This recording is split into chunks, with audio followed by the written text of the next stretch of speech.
Hello students, ഇന്നലെ രാത്രിയോടുകൂടി നിങ്ങളുടെ KEAM candidate പോർട്ടലിൻ്റെ അകത്ത് നിങ്ങളുടെ നോർമലൈസ്ഡ് സ്കോർ വന്നു കഴിഞ്ഞു.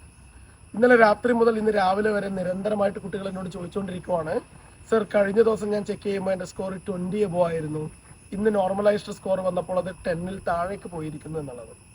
എന്താണ് ഇവിടെ സംഭവിച്ചിരിക്കുന്നത് എന്ന് നമുക്ക് നോക്കാം.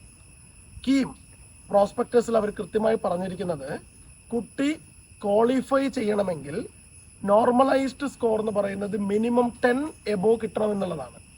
അപ്പോൾ ഇവിടെ എന്താണ് സംഭവിക്കുന്നത്? കാരണം എൻട്രൻസ് എക്സാം നടന്നിരിക്കുന്നത് ഒറ്റ ദിവസമല്ല. എൻട്രൻസ് എക്സാം നടന്നിരിക്കുന്നത് 5 ദിവസങ്ങളിലായിട്ട് 5 ഡിഫറെൻറ്റ് ക്വസ്റ്റ്യൻ പേപ്പറിലൂടെയാണ് എക്സാം നടത്തിയിരിക്കുന്നത്. അതുകൊണ്ട് തന്നെ ആദ്യത്തെ ദിവസത്തെ എക്സാം ചിലപ്പോൾ എളുപ്പമായിരിക്കും, രണ്ടാമത്തത് ഇത്തിരി ബുദ്ധിമുട്ടായിരിക്കും, ചിലപ്പോൾ ഇൻ്റഗ്രേഷൻ്റെ ക്വസ്റ്റ്യൻ മൂന്നാമത്തെ ദിവസം ചിലപ്പോൾ കൂടുതലായിരിക്കും, ചിലപ്പോൾ ട്രിഗണോമെട്രി ആയിരിക്കാം കൂടുതൽ.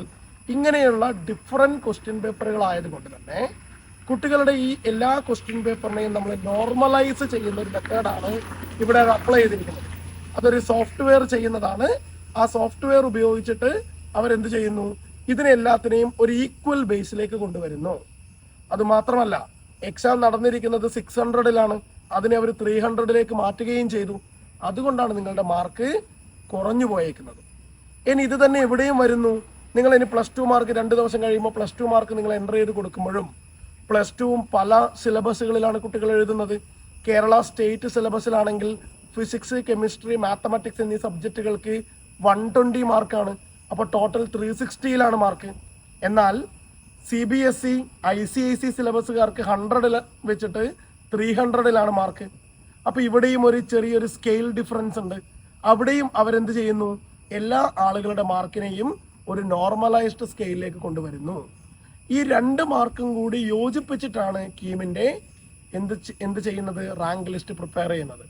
അപ്പോൾ നിങ്ങൾ നോക്കുക, ഇപ്പോൾ നിങ്ങളുടെ നോർമലൈസ്ഡ് സ്കോർ 10ൽ താഴെയാണെങ്കിൽ ആ കുട്ടികൾ എന്തിൻ്റെ അകത്ത് വരില്ല? അവർ SC/ST കാറ്റഗറി അല്ല എങ്കിൽ ആ കുട്ടികൾ നമ്മുടെ റാങ്ക് ലിസ്റ്റിനകത്ത് ഉൾപ്പെടാൻ പോകുന്നില്ല. അങ്ങനെയുള്ള കുട്ടികൾ എന്ത് ചെയ്യണം? അവർ മറ്റ് ഓപ്ഷനുകൾ നോക്കേണ്ടതാണ്. എന്തൊക്കെയാണ്? ഗവൺമെൻറ് കൺട്രോൾഡ് കോളേജുകളിലുള്ള നോൺ കീം കാറ്റഗറി ഉണ്ട്. അതുപോലെ തന്നെ NRI പോലുള്ള മറ്റ് ഓപ്ഷനുകൾ കുട്ടികൾ സ്വീകരിക്കേണ്ടതാണ്. താങ്ക്